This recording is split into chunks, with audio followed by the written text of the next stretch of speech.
Hello বন্ধুরা, তোমরা সবাই কেমন আছো? আশা করি সকলে অনেক ভালো আছো। আমিও তোমাদের ভালোবাসা ও সাপোর্টে অনেক ভালো আছি। বন্ধুরা, তোমরা আমাকে যে পরিমাণে সাপোর্ট দিয়েছো, তাই আবারও তোমাদের জন্য হাতের কাজ করার নতুন আরও একটি গল্প নিয়ে হাজির হলাম। চলুন ভিডিওটি শুরু করি। আমার নাম স্নেহা। ধনী পরিবারের 4 ভাইয়ের একমাত্র বোন। বাবা মা অনেকদিন আগেই মারা গেছেন, কিন্তু আমার দাদারা আমাকে বাবা মায়ের অভাব কোনোদিন বুঝতে দেয়নি। আমি এত আদর আর ভালোবাসায় বড় হয়েছি যে তারা কোনো কিছুর অভাব কোনোদিন বুঝতে দেয়নি। আমি যা চেয়েছি তাই সঙ্গে সঙ্গে পেয়েছি। আমার বড় দাদা গ্রামের মোড়ল, আর ছোট 2 দাদা বিদেশে পড়তে গিয়েছিল, কিন্তু আমার পড়াশোনা করতে ইচ্ছে হতো না। আরেক ভাই গ্রামে ডাক্তারি করত। আজকাল দেখি ছেলে হোক বা মেয়ে, সবারই মোবাইল আছে, তাই আমি আমার দাদার কাছে একটা স্মার্টফোন চাইলাম। আমার বড় দাদার সাথে সাথে আমাকে একটা নতুন স্মার্টফোন কিনে দিলেন। এটা পেয়ে আমি খুব খুশি। আমি খুব সুন্দরী, তাই নিজের ছবি তুলে সোশ্যাল মিডিয়াতে পোস্ট করতাম। আর অনেক লোক আমার ছবিতে লাইক এবং কমেন্ট করত। লোকজন আমাকে খুব পছন্দ করতে শুরু করেছে। একদিন আমি সোশ্যাল মিডিয়ায় অভিষেক নামে একটি ছেলের সাথে কথা বলি। সে খুব বুদ্ধিমান, ও আমাকে বুঝিয়েছিল যে ছবি সোশ্যাল মিডিয়াতে আপলোড করা কেন উচিত না। তারপর সোশ্যাল মিডিয়া থেকে আমার সব ছবি ডিলিট করে দিয়েছি। ধীরে ধীরে অভিষেকের সাথে আমার বন্ধুত্ব বাড়তে থাকে, এবং আমাদের বন্ধুত্ব কখন প্রেমে পরিণত হয় বুঝতেই পারিনি। তার সাথে প্রতিদিন ফোনে কথা বলতাম আর ঘন্টার পর ঘন্টা গল্প করতাম। আমি গ্রামের মেয়ে আর অভিষেক শহরের, আমরা দুজনেই একে অপরের প্রেমে পড়েছি।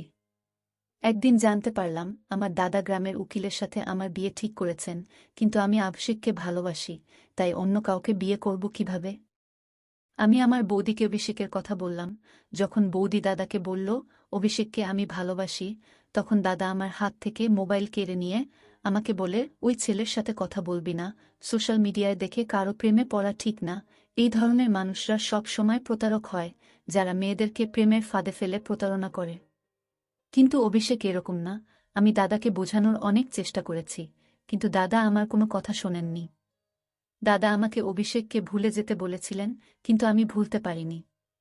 একথা আমি অভিষেককে বললে অভিষেক আমাকে বাড়ি থেকে পালিয়ে যেতে বলে। আমি দাদাকে অনেক বোঝানোর চেষ্টা করেছি, কিন্তু দাদা বোঝেননি। তাই একদিন রাতের অন্ধকারে গোপনে বাড়ি থেকে পালিয়ে অভিষেকের দেওয়া ঠিকানায় পৌঁছাই। অভিষেকের সাথে দেখা হওয়াতে আমি খুব খুশি, কারণ অভিষেককে প্রথমবার দেখেছি। আমাকে দেখে অভিষেকও খুব খুশি। অভিষেকের ফ্যামিলিতে কেউ নেই, ও একটা ভাড়া বাড়িতে থাকে। আমরা দুজনে কোর্ট ম্যারেজ করে স্বামী স্ত্রী হই। সংসারকে সুন্দরভাবে চালানোর জন্য অভিষেক খুব পরিশ্রম করত। আমি অভিষেকের সাথে খুব খুশি।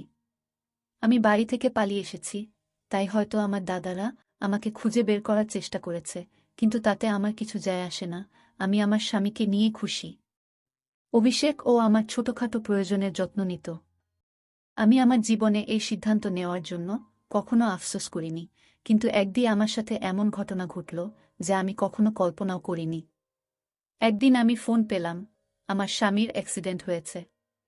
আমার পায়ের নিচ থেকে মাটি সরে গেল। দৌড়াতে দৌড়াতে হাসপাতালে গিয়ে দেখি আমার স্বামী মৃত্যুর কোলে ঢলে পড়েছে। মানে আমার সারা জীবন নষ্ট হয়ে গেছে, যার জন্য আমি গ্রাম থেকে শহরে এসেছি। আজ সে আমাকে একা রেখে চলে গেছে। কাঁদতে কাঁদতে আমি অজ্ঞান হয়ে গেলাম। সেই অবস্থাতেই স্বামীর শেষকৃত্য করেছি, কারণ এই শহরে আমার স্বামীর নিজের কেউ নেই। আর আমারও স্বামী ছাড়া কেউ নেই, কিন্তু সেও আমাকে ছেড়ে চলে গিয়েছে। এখন আমি সম্পূর্ণ একা। আমি কখনো ভাবিনি আমার সাথে এমন হতে পারে।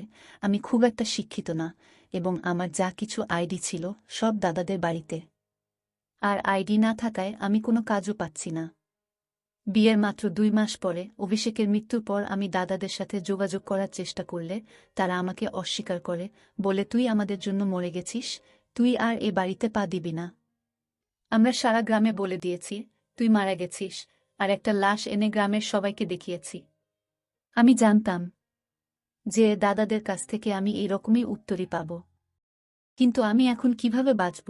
আমার মাথায় তো সমস্যার পাহাড় নেমে এসেছে। অভিষেক মারা গেছে 1 মাস হয়ে গেছে। কয়েকদিন আশেপাশের লোকজন আমাকে সাহায্য করে, কিন্তু কতদিন এভাবে কেউ সাহায্য করতে পারে?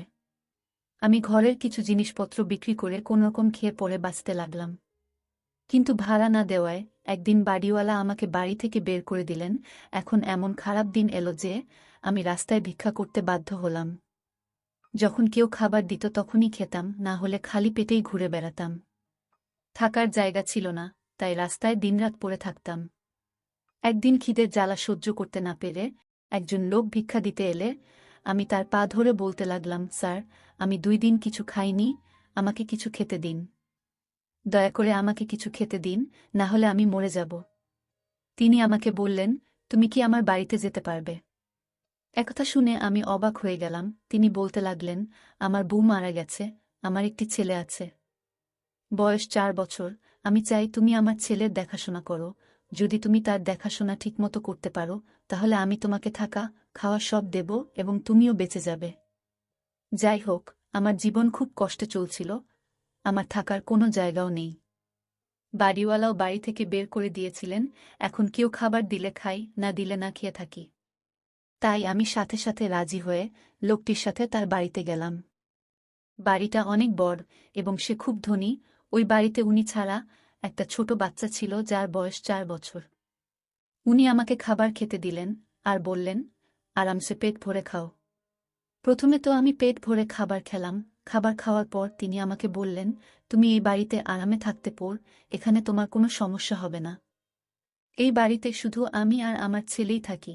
এবার তুমি বলো তুমি কে? আমি বললাম, আমার নাম স্নেহা এবং আমি খুব ধনী পরিবারের মেয়ে ছিলাম। আমি আমার 4 ভাইয়ের একমাত্র বোন। আমি সোশ্যাল মিডিয়ায় একটি ছেলের প্রেমে পড়ে গ্রাম ছেড়ে এখানে আসার পর আমাদের জীবন সুখেই চলছিল। তারপর একদিন আমার স্বামী দুর্ঘটনায় মারা গেলে আমার উপর আকাশ ভেঙে পড়ে এবং আমাকে রাস্তার ধারে ভিক্ষা করতে বাধ্য হতে হয়। 2 দিন কিছুই খেতে পাইনি, তাই আপনার পায়ে পড়ে মিনতি করেছিলাম, আপনি আমাকে সাহায্য না করলে আমি না খেয়েই মারা যেতাম। লোকটি তখন বললেন, তুমি আমার বোনের মতো, তুমি এখানে থাকতে পারো, কিন্তু বিনিময়ে তোমাকে আমার ছেলের দেখাশোনা করতে হবে। আমার বউ মারা গেছে, তাই আমি ছেলের যত্ন নিতে পারছি না। আমার একটা মেয়ে দরকার, যে তাকে মায়ের মতো মানুষ করতে পারে। তিনি আমাকে তার ছেলের সাথে পরিচয় করিয়ে দিয়ে বললেন, এটা আমার ছেলে এবং এর নাম আকাশ। এর জন্মের পরপরই এর মা পৃথিবী ছেড়ে চলে গেছে। আমি কোলে নিয়ে তাকে আদর করতে লাগলাম। আমি ভাবতে লাগলাম, আজ যদি আমার ছেলে থাকত, তাহলে সেও এর মতো হতো। আমিও বিয়ের 1 মাস পর গর্ভবতী হয়েছিলাম, কিন্তু আমার মিসক্যারেজ হয়, তাই মা হতে পারিনি। আমি আপনাকে কথা দিচ্ছি যে আমি একে নিজের ছেলের মতো মানুষ করব। আমি আকাশের যত্ন করে খুব আনন্দ পেতাম। আমার একমাত্র দায়িত্ব ছিল আকাশের যত্ন নেওয়া, তাকে সময়মতো খাওয়ানো, সময়মতো ঘুম পাড়ানো, তার জামাকাপড় পাল্টানো ইত্যাদি। বাকি সব কাজ করার জন্য অন্য লোক ছিল। একদিন সকালে ঘুম থেকে উঠে দেখি আকাশ বিছানায় নেই। আমি উঠে বাইরে এসে মালিককে জিজ্ঞেস করলাম, আকাশ কোথায়, সে তার বিছানায় নেই কেন? বাড়ির মালিক বললেন, সন্ধ্যার মধ্যেই ও বাড়ি ফিরে আসবে। আমি তাকে জিজ্ঞেস করলাম, আকাশ কোথায় গেছে আর সন্ধ্যা বেলা কোথা থেকে ফিরবে? কিন্তু তিনি আমার কথার কোনো উত্তর দিলেন না। তিনি বাড়ির মালিক, তাই আমি তাকে খুব বেশি জোর করতে পারিনি, কারণ সে যদি আমাকে বাড়ি থেকে বের করে দেন, তাহলে আমি কোথায় যাব? প্রতিদিন সন্ধ্যায় আকাশ বাড়িতে আসত। রাতে ঘুমানোর পর সকালে ঘুম থেকে উঠলে দেখি আকাশ তার বিছানায় নেই, কিন্তু সন্ধ্যায় সে ফিরে আসত। যখনই আমি মালিককে আকাশের কথা জিজ্ঞেস করতাম, তিনি কোনো উত্তর দিতেন না এবং বলতেন, তুমি এইসব বিষয় থেকে দূরে থাকো, তার সম্পর্কে অত কিছু তোমার জানার দরকার নেই, তোমার কাজ কেবল তার যত্ন নেওয়া এবং তাকে ভালো করে লালন পালন করা। তাই তোমাকে যে কাজ দেয়া হয়েছে তুমি শুধুমাত্র তাই করো। তারপর থেকে মালিককে জিজ্ঞাসা করা বন্ধ করে দিয়েছি। এক রাতে আমি যখন আকাশের সাথে ঘুমাচ্ছিলাম, মাঝরাতে চোখ খুলে দেখলাম যে আকাশ বিছানায় আছে। আমি দেখার জেগে থাকলাম, কিন্তু কখন যে ঘুমিয়ে পড়েছি বুঝতেও পারিনি। এবং সকালে প্রতিদিনের মতো আকাশ বিছানায় নেই। বাইরে বেরিয়ে কোথায় ওকে দেখতে না পেয়ে রুমে ফিরে এলাম।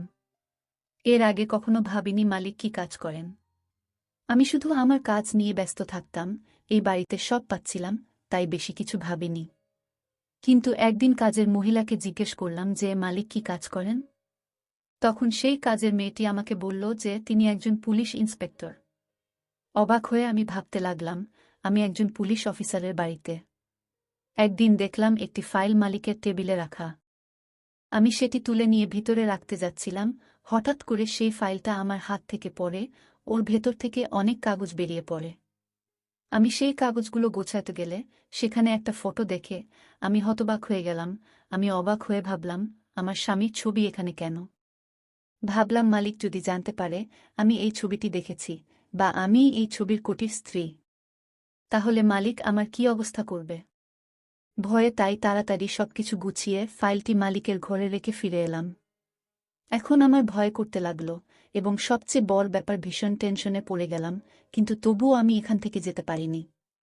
কারণ এই বাড়িটা ছাড়া আমার আর কোনো থাকার জায়গা নেই। এছাড়া আমি আকাশকে নিজের ছেলের মতো ভালোবাসি।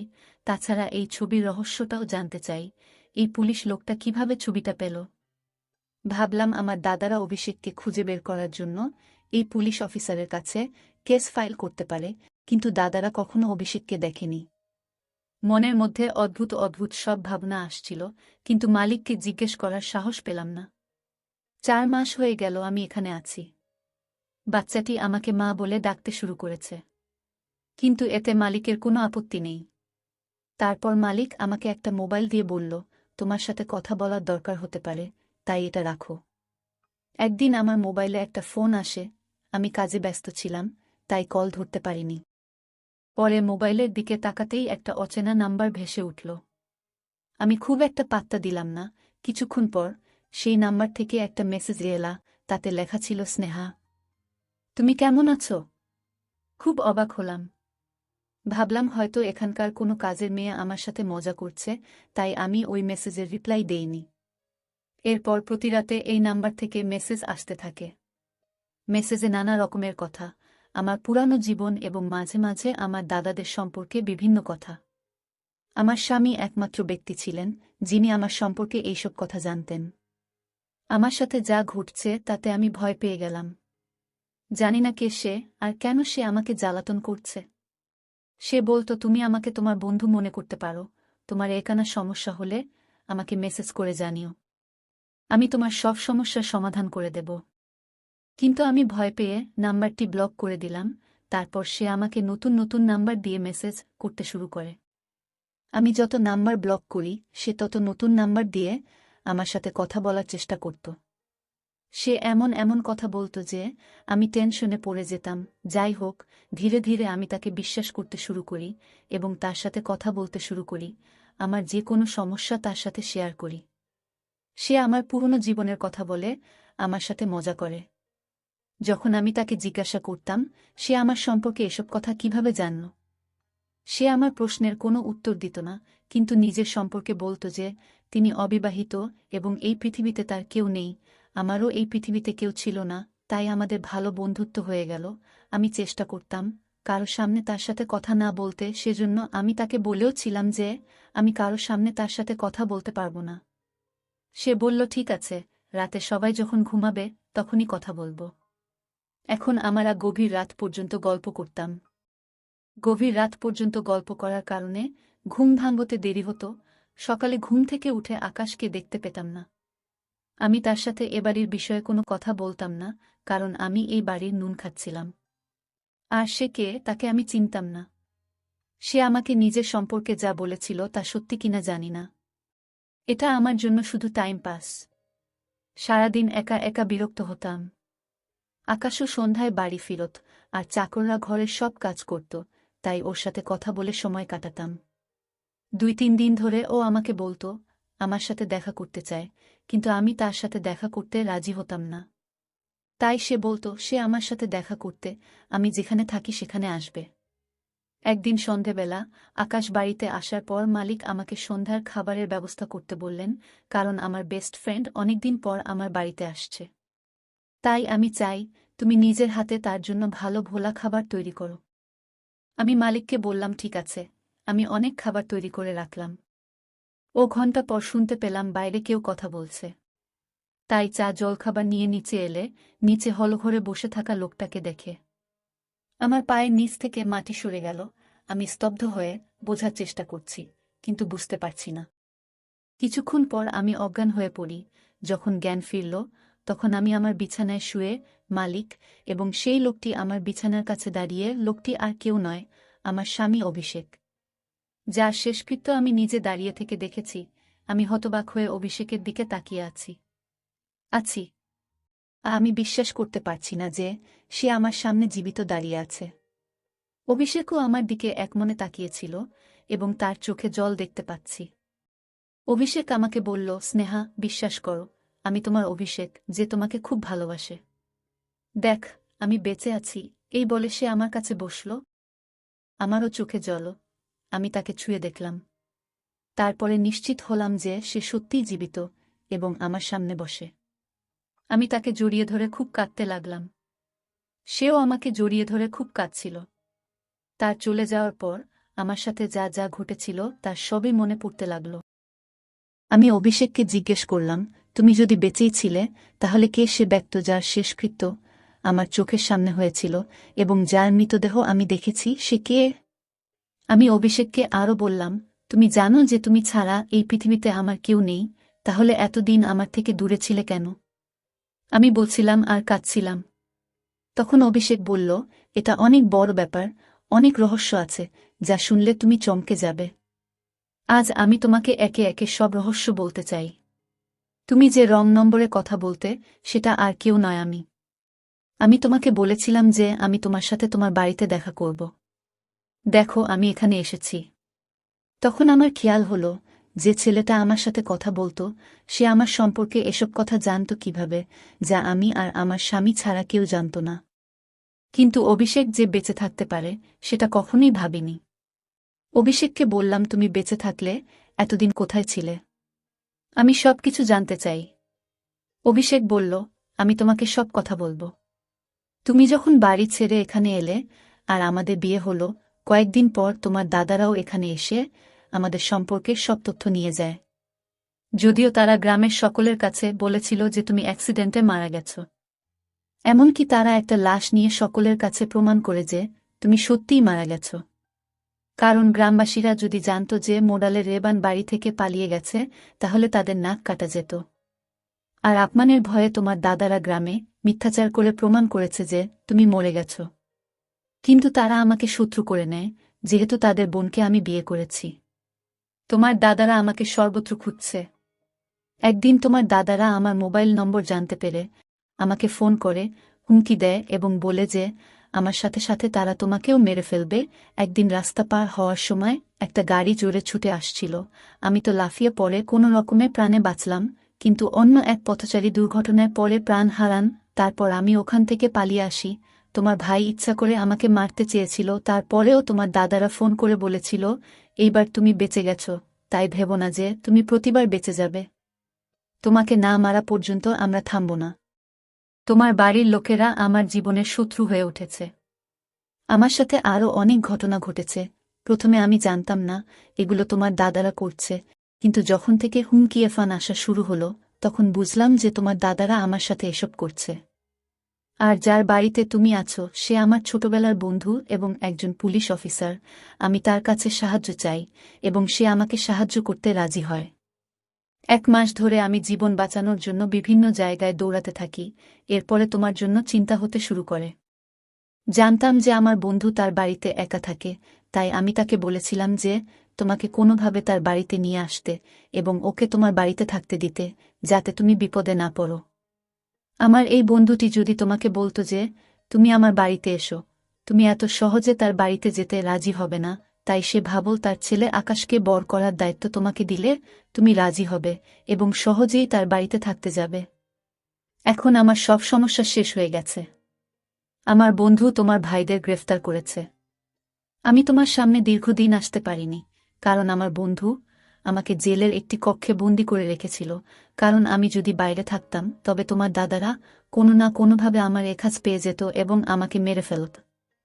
আমার বন্ধু জেলে আমার খুব খেয়াল রাখত, যতক্ষণ না আমার বন্ধু আমার দাদাদের ধরতে পেয়েছে, ততক্ষণ সে আমাকে জেল থেকে বের হতে দেয়নি। কারণ আমার জন্য জেলই একমাত্র জায়গা যেখানে আমি সম্পূর্ণ নিরাপদ।